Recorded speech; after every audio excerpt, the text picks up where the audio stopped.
The air in her father's small house was thick with the scent of old paper and quiet desperation.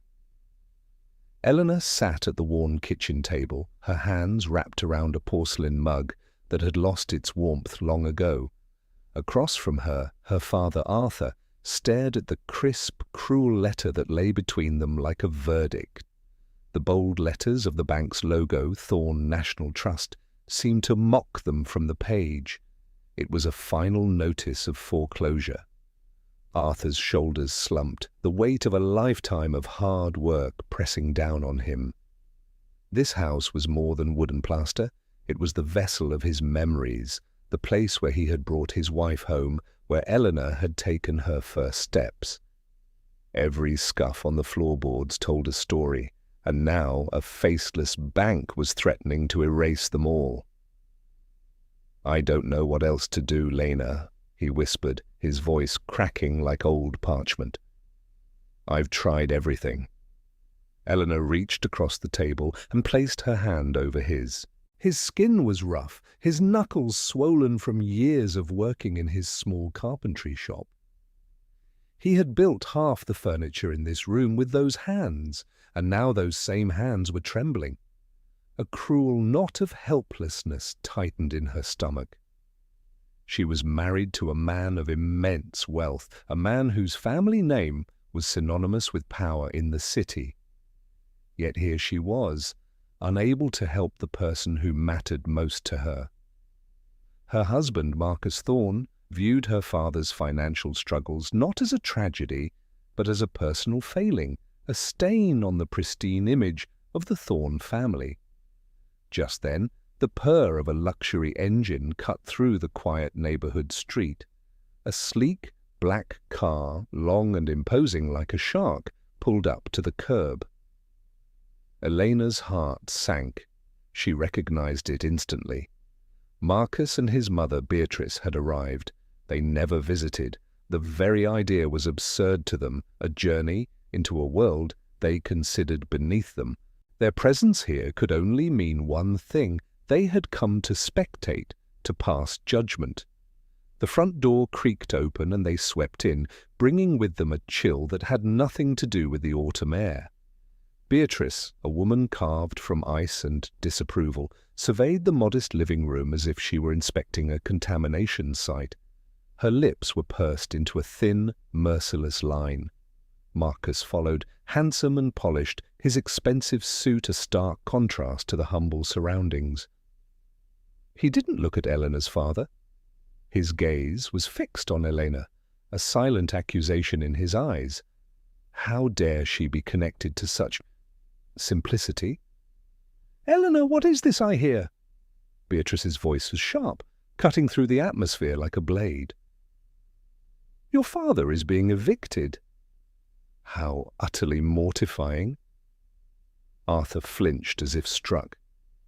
He tried to stand to offer some form of dignity, but the shame was a physical weight. "It's a difficult time, Beatrice," Eleanor said, her voice quiet but firm. He picked it up with 2 fingers, a look. He picked it up with 2 fingers, a look of profound distaste on his face. "Thorn National Trust, of course, at least he has good taste in banks." He let out a short, humorless laugh. The irony was a bitter pill in Elena's throat. It was Marcus's family bank. He was a senior vice president, poised to take over the entire institution one day. He had the power to solve this with a single phone call, but she knew he never would. It would be an admission that his wife came from unworthy stock. "We came to offer our support," Marcus said, though the word sounded foreign on his tongue. He reached into his jacket and pulled out a thick envelope. He didn't hand it to Arthur. He tossed it onto the table, where it landed with a dull, insulting thud. "Here," he said, his voice cold and transactional. $5,000. It should be enough for a deposit on a small apartment, a more suitable place for a man in his position." The act was so profoundly condescending it stole the air from the room. It wasn't help, it was a dismissal.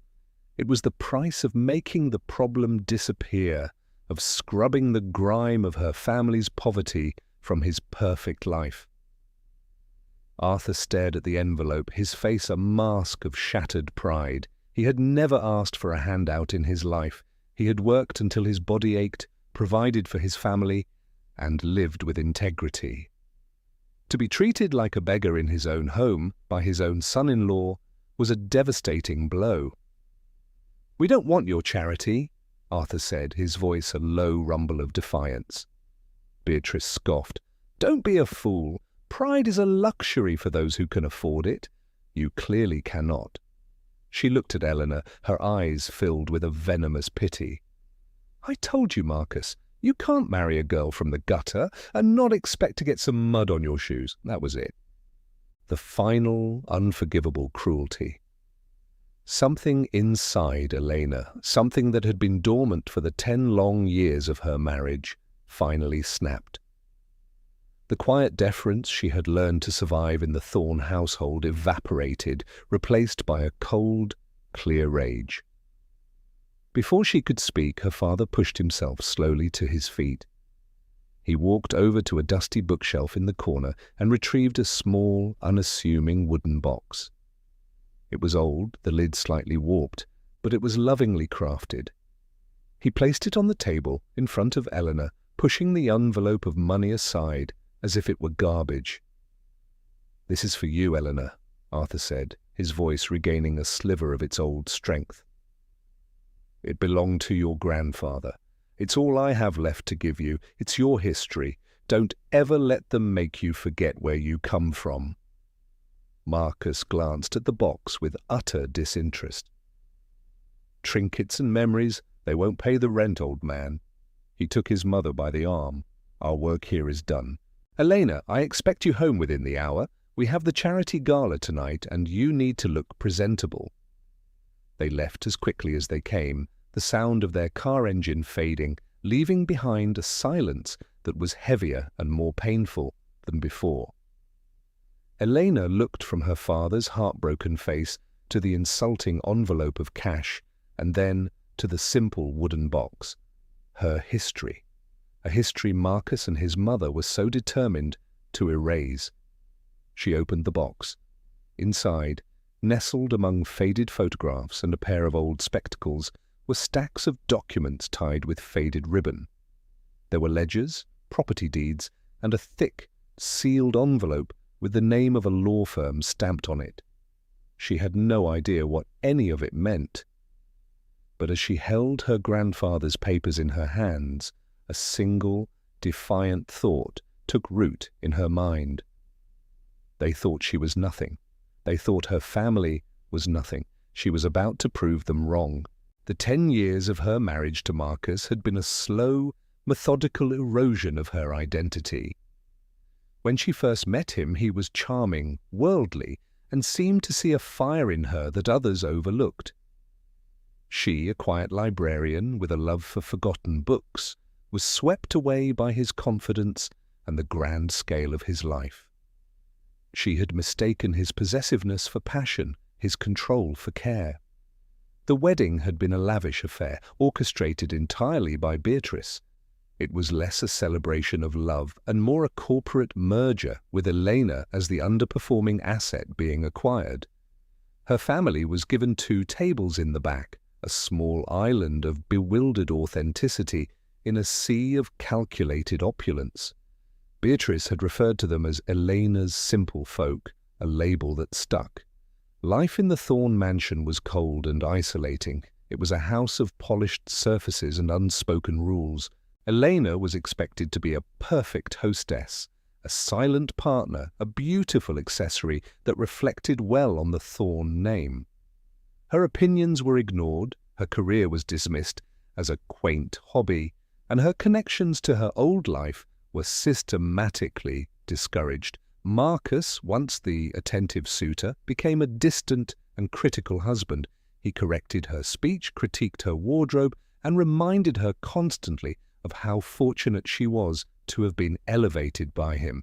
His affection was conditional, given only when she played her part perfectly and never, ever embarrassed him. His cruelty was often subtle, a series of 1,000 paper cuts. He would forget to introduce her at parties, leaving her to stand awkwardly alone. He would praise the intelligence of his friends' wives in front of her, implying a contrast. He and Beatrice shared inside jokes at her expense, their laughter like the chipping of ice. His family's obsession with their bank, Thorn National Trust, was absolute. It was more than a business. It was their legacy, their religion. Dinner conversations revolved around acquisitions, market fluctuations, and the ruthless efficiency with which they managed their assets. They spoke of foreclosures not as human tragedies, but as successful portfolio adjustments. Elena had once tried to argue, to speak of the people whose lives were being ruined. Marcus had looked at her with genuine confusion. "It's just business, Elena. It's how the world works. The strong survive. You wouldn't understand." Now, sitting in her father's quiet house, long after Marcus and Beatrice had gone, she understood all too well. It wasn't about strength. It was about a complete and utter lack of empathy. It was about a worldview that saw people as numbers on a spreadsheet, to be deleted when they no longer served a purpose. She ran her fingers over the aged papers from her grandfather's box. The thickest envelope was addressed to her. Her name, Elena Vance, was written in a flowing, old-fashioned script. It felt strange to see her maiden name, a relic from a person she barely remembered being. With trembling hands, she broke the wax seal. Inside was a long, detailed letter from her grandfather, a man she had only known through her father's stories. He had died when she was just a baby. He wrote of his youth, his dreams, and his business partner, a man named Alistair Thorne. Marcus's grandfather. The letter told a story of betrayal. Her grandfather, a brilliant financial strategist named Charles Vance, had co-founded a holding company with Alistair Thorne. They called it Sterling Holdings. Charles was the brains, Alistair was the face, the charismatic salesman. Together they built a small empire. Their crown jewel was a community-focused bank they acquired and renamed Thorn National Trust. But Alistair was greedy. He saw Charles's quiet nature as a weakness. Through a series of deceitful legal maneuvers, Alistair had systematically diluted Charles's stake, falsified records, and ultimately pushed him out, stealing the company Charles had built. The official story, the one the Thornes told, was that Charles Vance had been an incompetent junior partner who was dismissed for poor performance. The betrayal had broken her grandfather's health and his spirit. He had lost everything, except for one thing. With his last remaining resources, he had fought one final secret battle. He couldn't prove the fraud in court, Alistair had covered his tracks too well, but he managed to secure his original, undiluted shares. He couldn't access them, but he could preserve them. He had placed his 51% controlling interest in Sterling Holdings into a complex, multi-generational trust. It was designed to remain dormant, hidden from the Thornes, waiting for a time when his family might need it most. The trust was legally ironclad, set to activate and transfer ownership to his sole surviving heir, Elena, on her 30th birthday. Elena's blood ran cold. Her 30th birthday had been 2 months ago. She read the line again, her heart pounding against her ribs. 51%, a controlling interest. It couldn't be real. It was the stuff of fiction, of the forgotten books she loved to read. Could it be possible that the entire Thorne empire, the source of their arrogance, their power, their profound cruelty, the very bank that was foreclosing on her father's home, actually belonged to her? The thought was so immense, so staggering, that she felt dizzy. She looked at the other documents in the box. Stock certificates for a company called Sterling Holdings, trust agreements, legal correspondence from the law firm on the envelope, Thompson and Sons. Meanwhile, across town in the sterile, glass-walled offices of Thorn National Trust, Marcus was on the phone with his brother Julian.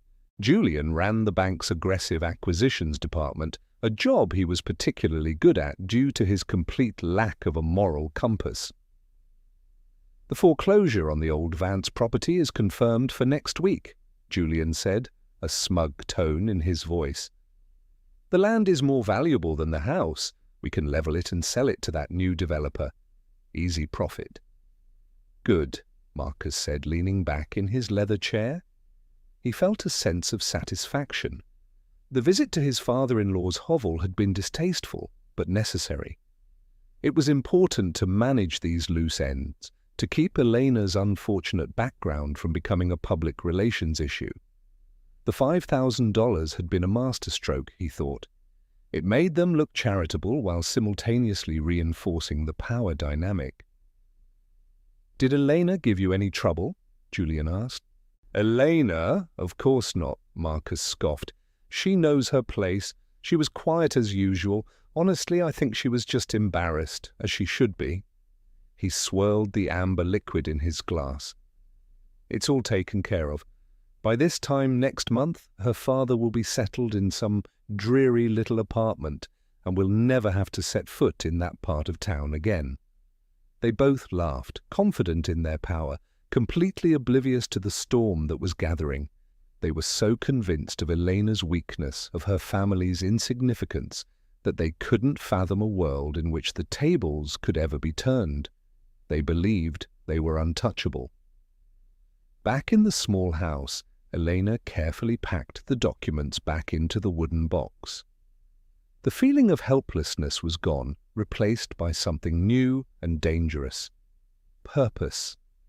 She had lived in the shadows for a decade, shrinking herself to fit into their world. No more. She wasn't just fighting for her father's home anymore. She was fighting for her grandfather's legacy. She was fighting for herself. The first step was clear. She needed to find Thompson and Sons. She needed to find out if this impossible story was true. The next morning, Elena dressed with a care she hadn't taken in years. She chose a simple, elegant dress, not one of the flashy, Marcus-approved outfits that filled her closet. She felt like she was putting on armor. She told Marcus she was going to the library to volunteer, a story he accepted without a second thought, too preoccupied with his own importance to notice the new light in her eyes. The offices of Thompson and Sons were in an older, more distinguished part of the city, far from the modern glass towers of the financial district. The building was made of stone and smelled of wood polish and history. It felt solid, dependable. She was led into a large, book-lined office. An elderly man with kind eyes and a shock of white hair rose to greet her. A small plaque on his desk read, "Arthur Thompson, Jr." "Miss Vance," he said, his voice warm.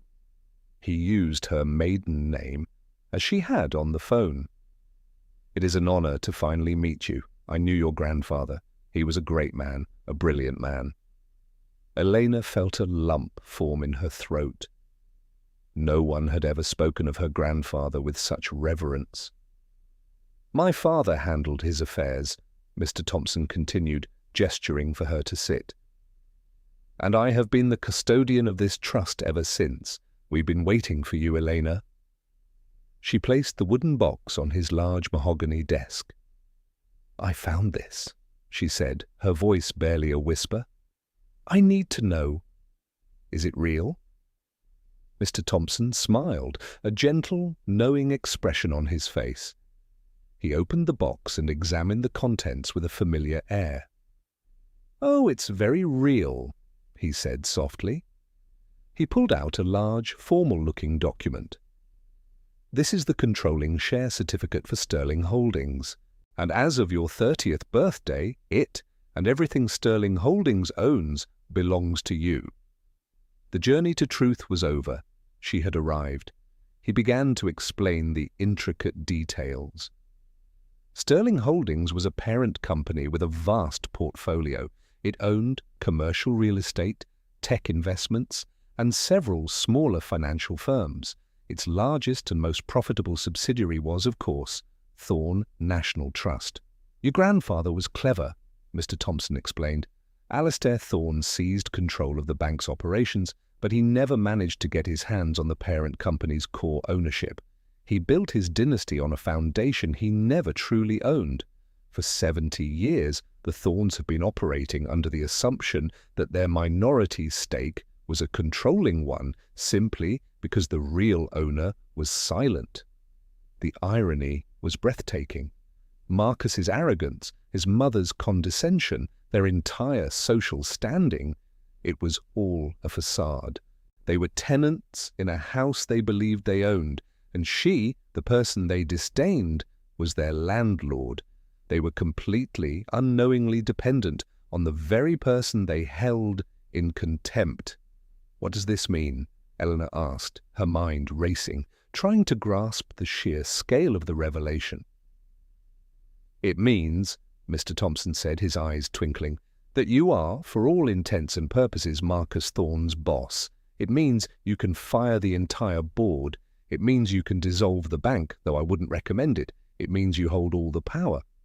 He leaned forward, his expression turning serious. "Your grandfather's letter expressed one profound wish, that if this power ever came to you, you would use it not for revenge, but for justice. He wanted you to restore the integrity that Alistair Thorn stole." Elena looked down at her hands. She thought of her father's face, crumpled in defeat.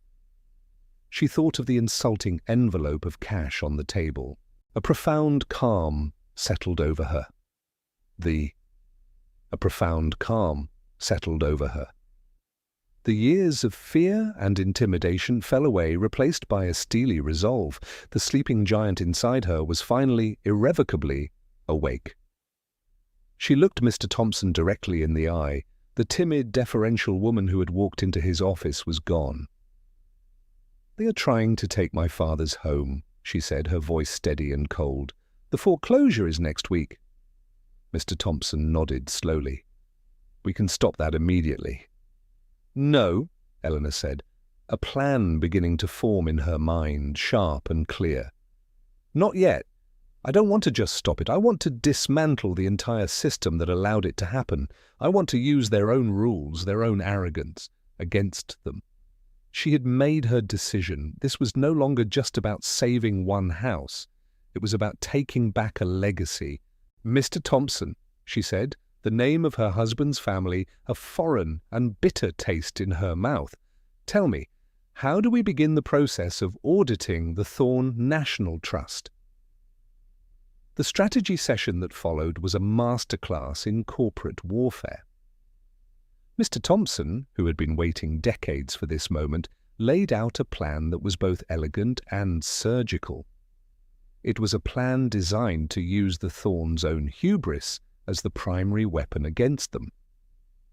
"The first step is to remain anonymous," he advised, pacing his office.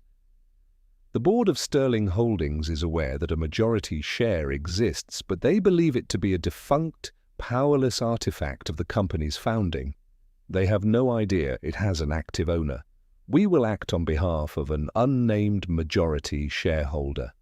It will drive them mad with curiosity and fear." Elena nodded, absorbing every word. For the first time in a decade, she felt not just present, but powerful. "Audit. We will use your authority as audit. We will use your authority as majority shareholder to commission a full, independent, and forensic audit of Thorn National Trust. We won't just look at the books, we'll look at everything. Emails, expense reports, loan approvals. We'll find every instance of mismanagement, fraud, and nepotism." He paused, a grim look on his face. "From what your grandfather wrote about Alistair Thorn, and from the bank's current reputation for ruthless practices, I suspect we will find a great deal. Phase 2, the freeze," he went on. "As the audit uncovers irregularities, we will use your power to freeze the assets and suspend the authority of key executives, pending the results of the investigation. We'll cut them off from the power they've abused. This will create panic and chaos within their ranks." "And Phase 3? Elena asked, her voice quiet. "Phase 3, Mr. Thompson said with a small, grim smile, "is the reckoning. We call an emergency board meeting for the parent company, Sterling Holdings. There, in front of everyone, you will reveal yourself, and you will exercise your power as you see fit." It was a brilliant, devastating plan. It didn't just attack them, it allowed them to destroy themselves. Their own corruption brought into the light would be their undoing. The initiation began the very next day. Mr. Thompson, acting as legal counsel for the mysterious majority shareholder, sent a formal, legally binding letter to the board of Sterling Holdings. It announced the immediate commencement of a comprehensive forensic audit of its largest subsidiary, Thorn National Trust. The first domino had been pushed. The letter landed on Marcus's desk like a grenade. He read it once, then twice, his initial disbelief curdling into fury. An audit? Commissioned by whom? A majority shareholder? Impossible. His family held the largest single block of shares. It had to be a mistake, a prank, or a bizarre corporate raid by a competitor. He stormed into the office of the chairman of the board, a man who had been a close friend of his father's for years. "What is this nonsense?" Marcus demanded, slamming the letter down. The chairman looked grim. "It's no nonsense, Marcus. It's completely legal. Our corporate charter is very clear. A majority shareholder has the right to do this. We've already verified the legitimacy of the law firm representing them." "Who is it?" Marcus snarled. "Who is this shareholder?" "They've chosen to remain anonymous for now," the chairman replied, avoiding Marcus's gaze. "All we know is that they hold 51%, the original founder's stake. We all thought it was long gone." Marcus felt a cold dread creep up his spine. This wasn't a competitor. This was something from the past, a ghost rising from the foundations of their empire. He spent the rest of the day in a frantic series of phone calls, trying to trace the ownership, to find a name, a face to direct his anger at. But every path led to a dead end, the impenetrable legal wall of Thompson and Sons. The auditors arrived on Monday. They were a team of quiet, ruthlessly efficient professionals who answered to no one but the anonymous entity that had hired them. They set up in a conference room and began requisitioning files, demanding access to servers, and scheduling interviews. The bank, once a place of supreme confidence and arrogance, became a hotbed of paranoia and fear. Whispers followed the auditors down the hallways. Executives, who had long felt untouchable, suddenly started shredding documents and deleting emails.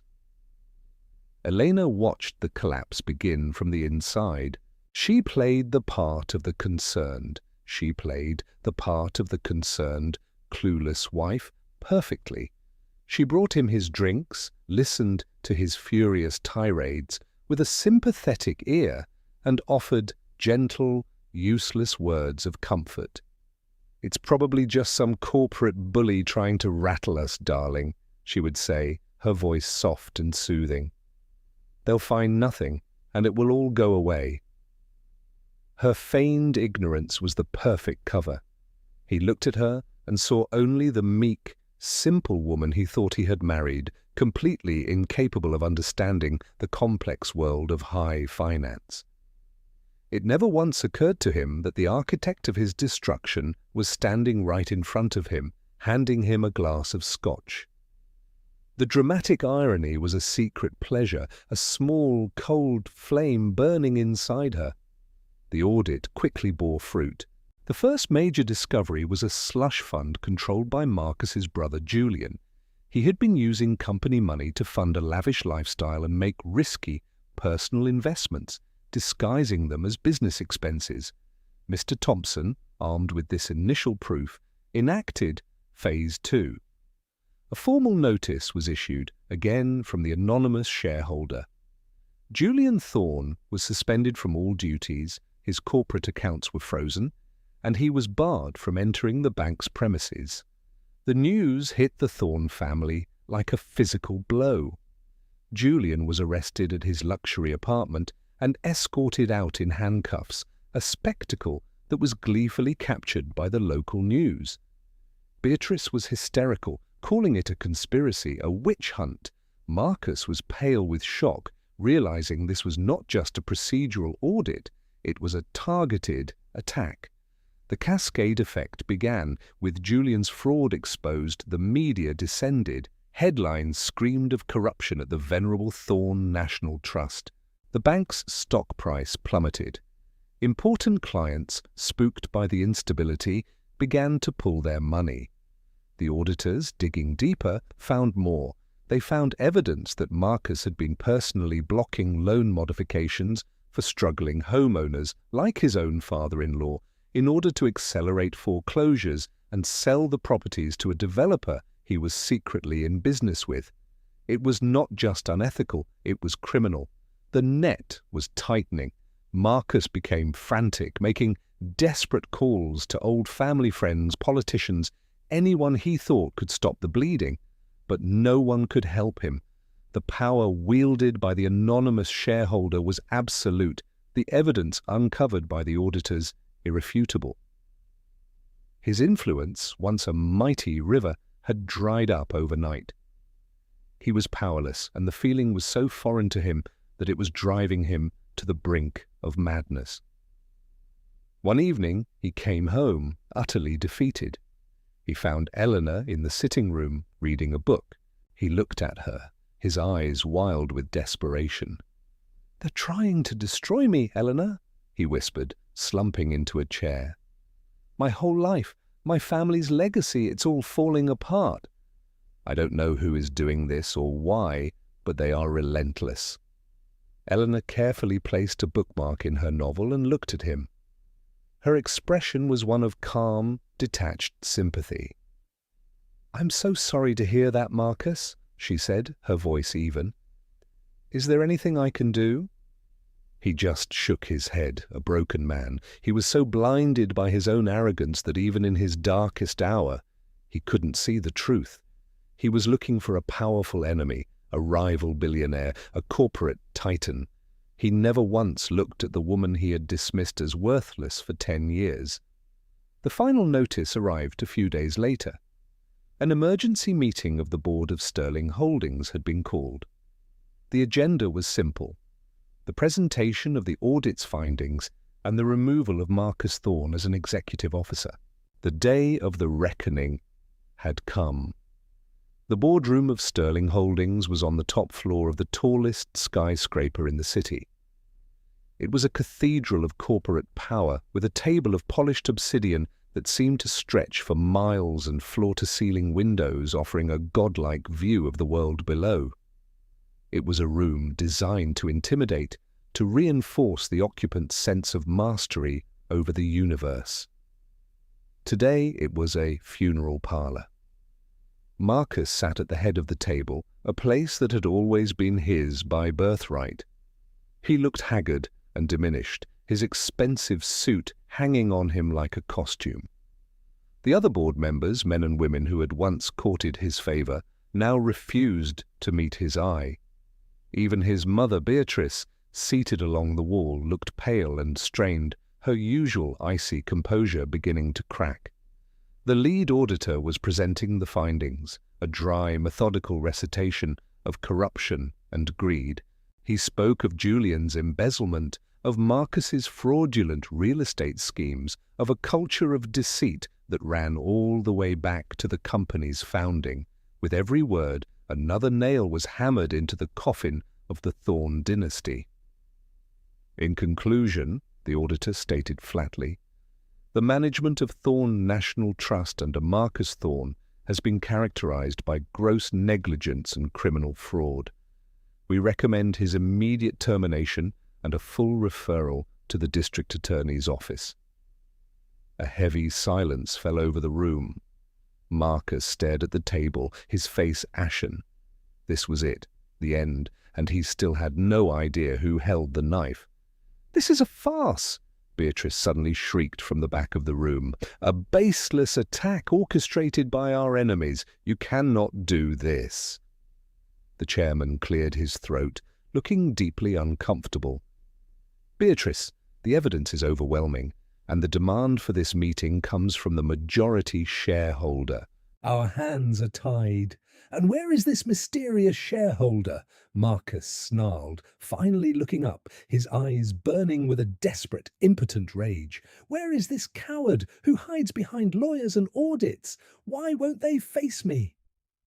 As if on cue, the large double doors at the end of the boardroom swung silently open. Two people entered. The first was Mr. Thompson, who walked with a quiet confidence. The second was Elena. She was wearing a simple, dark blue dress. She looked poised, calm, and completely in control. She walked into that room of titans and sharks not as an intruder, but as its rightful owner. A wave of confusion rippled through the room. Marcus stared at her, his mouth agape. "Elena?" he stammered, his mind unable to process her presence. "What are you doing here? This is a private meeting. Get out." Elena didn't even flinch. She walked slowly, deliberately, until she was standing at the opposite end of the long table, directly facing him. Mr. Thompson stood silently by her side. "Actually, Marcus," she said, her voice clear and carrying to every corner of the silent room, "I believe I'm exactly where I'm supposed to be." Beatrice shot to her feet. "What is the meaning of this? Who let her in? Security!" Mr. Thompson held up a hand. "I would advise you to sit down, Madam Thorne. My client has the floor." "Your client?" Marcus scoffed, a hysterical laugh bubbling in his throat. "Don't be ridiculous. She's my wife. What is this, Elena? Some pathetic attempt at drama?" Elena rested her hands on the back of a chair, her gaze never leaving his. The years of forced smiles and quiet deference were gone. Her eyes were like chips of ice. "You spent 10 years treating me like I was worthless," she began, her voice low and steady, a monologue she had rehearsed in her mind 1,000 times. "You spent a decade reminding me that I came from nothing, that my family was an embarrassment to be managed. You treated my father with such contempt, as if his entire life of honest work was a failure because he didn't measure success in stock prices and foreclosures." She took a step forward. "You stood in his home, the home he built with his own hands, and you threw money at him like he was a dog. You did all of this because you believed you were superior. You believed your name, your wealth, your power made you untouchable." Marcus was just staring, his face a cocktail of confusion and dawning horror. "But what you didn't know, Marcus," she said, letting the words hang in the air, "is that the name you're so proud of is built on a lie.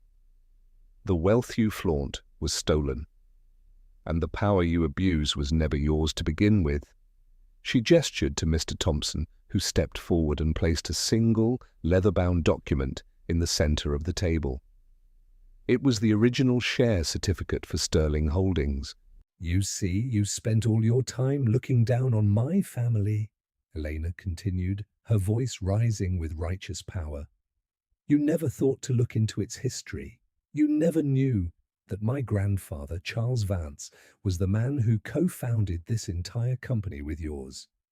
The man your grandfather cheated and ruined." Her words struck Marcus like a physical blow.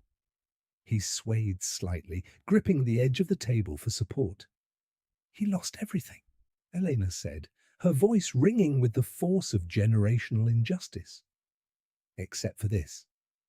His 51% controlling interest. He put it in a trust for me. So what you didn't know, what you could never have imagined in your wildest, most arrogant dreams, is that this company, this bank, this room, it all belongs to me." She said the final words with a devastating finality. I am the majority shareholder. The truth, so immense and impossible, finally crashed down upon the room. There was a collective gasp. The board members stared from Elena to the document, their faces a mixture of shock and awe. Beatrice let out a strangled cry, a sound of pure, animalistic disbelief. "No, it's a lie, a trick. She's nobody." But it was Marcus's reaction that was the most profound. His face, which had cycled through confusion and shock, finally settled on utter, soul-crushing defeat. The entire edifice of his life, his identity, his superiority, had been demolished in a single sentence. He wasn't the king, he was the court jester, and he had never even known it. He collapsed back into his chair, a broken, hollowed-out man.